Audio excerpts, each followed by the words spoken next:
दोस्तों सोचिए, अगर आपका मन शोर करना बंद कर दे, अगर दूसरों की राय, डर, तुलना और अतीत की चोटें आपको कंट्रोल करना छोड़ दें, अगर शांति कोई सपना नहीं बल्कि आपकी रोजमर्रा की आदत बन जाए। जे शठी कहते हैं, आप दुनिया को बदलने से पहले अपनी सोच बदलना सीखिए। ये किताब थिंक लाइक अ मंक आपको भागना नहीं सिखाती, बल्कि दुनिया में रहते हुए भी भिक्षु जैसी शांति, स्पष्टता और उद्देश्य के साथ जीना सिखाती है। आज की इस कहानी में हम सीखेंगे मन को कैसे ट्रेन करें, डर और नेगेटिविटी को कैसे हटाएं और एक अर्थपूर्ण शांत जीवन कैसे बनाएं। बुक के ऑथर जे शेट्टी की कहानी। जे शेट्टी कभी एक साधारण कॉलेज स्टूडेंट थे। पैसा, नाम और करियर सबका दबाव था। फिर उनकी मुलाकात एक मॉन्क से हुई और वही एक बातचीत उनकी पूरी जिंदगी बदल गई। जे ने अपना सब कुछ छोड़कर भारत में मॉन्क की तरह 3 साल बिताए, ध्यान, सेवा और आत्मानुशासन के साथ। आज वो वही ज्ञान आधुनिक भाषा में आसान उदाहरणों के साथ इस किताब में शेयर करते हैं। तो आइए इस किताब के सार को समझते हैं। Core idea of the book. आपका मन ही आपका सबसे बड़ा दोस्त भी है और दुश्मन भी। मॉन्क बनने का मतलब पहाड़ों पर जाना नहीं। मॉन्क की सोच अपनाने का मतलब है साफ सोच, सही उद्देश्य और नियंत्रित इच्छाएं। किताब को 3 बड़े हिस्सों में समझा जा सकता है। लेट गो यानी छोड़ना, ग्रो यानी बढ़ना और गिव यानी देना। पार्ट 1, लेट गो, जो जरूरी नहीं उसे छोड़ो। नेगेटिव थॉट से आजादी। हम दिन भर हजारों विचार सोचते हैं, लेकिन ज्यादातर डर, तुलना और सेल्फ डाउट से भरे होते हैं। जे कहते हैं, हर विचार सच नहीं होता। प्रैक्टिस। हर नेगेटिव विचार को ऐसे देखो जैसे वो आसमान में गुजरता बादल हो। आया, रुका नहीं, चला गया। दूसरा, कंपैरिजन का जहर। सोशल मीडिया ने हमें सिखाया, दूसरों की जिंदगी देखकर अपनी वैल्यू तय करो, लेकिन मंक सोच कहती है कि आपका रास्ता सिर्फ आपका है। सच यह है कि आप किसी और की हाईलाइट रील अपनी बिहाइंड द सीन्स से तुलना कर रहे हैं।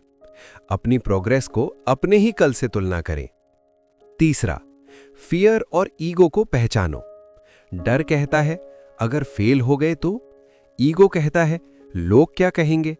मंक सोच पूछती है, क्या यह सच में जरूरी है? डर और ईगो आपको आगे बढ़ने से रोकते हैं। पार्ट 2, ग्रो, सही चीजों को बढ़ाओ। नंबर 4, पर्पस ढूंढना यानी धर्मा।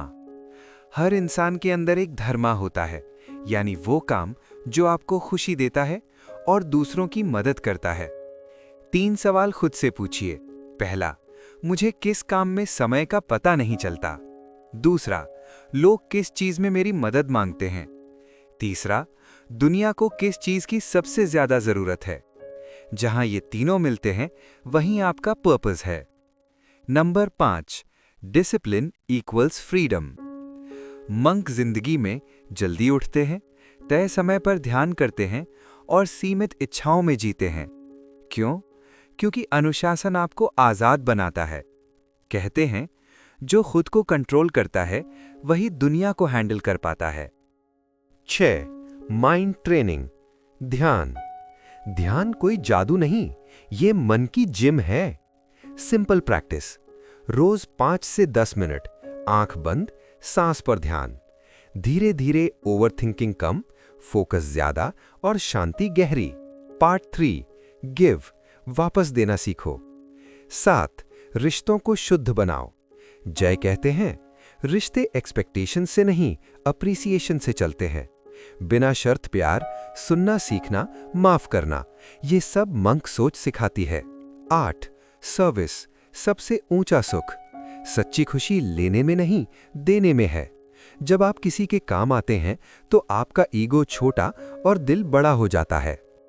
Life lessons. इस किताब से क्या सीखें? मन को ट्रेन किया जा सकता है। शांति बाहर नहीं, अंदर है। पर्पसफुल जीवन ही सच्चा सफल जीवन है। अगर आप ज्यादा शांति चाहते हैं, कम उलझन और एक अर्थपूर्ण जीवन, तो याद रखिए, आपको मंक बनने की जरूरत नहीं, बस मंक की तरह सोचना सीखना है। अगर ये कहानी आपके दिल तक पहुंची तो इसे शेयर कीजिए और ऐसी ही सोच बदलने वाली कहानियों के लिए सोच बदलो बाय हरीश को सब्सक्राइब कीजिए। शांत रहिए, सचेत रहिए और खुद का सबसे बेहतर रूप बनिए।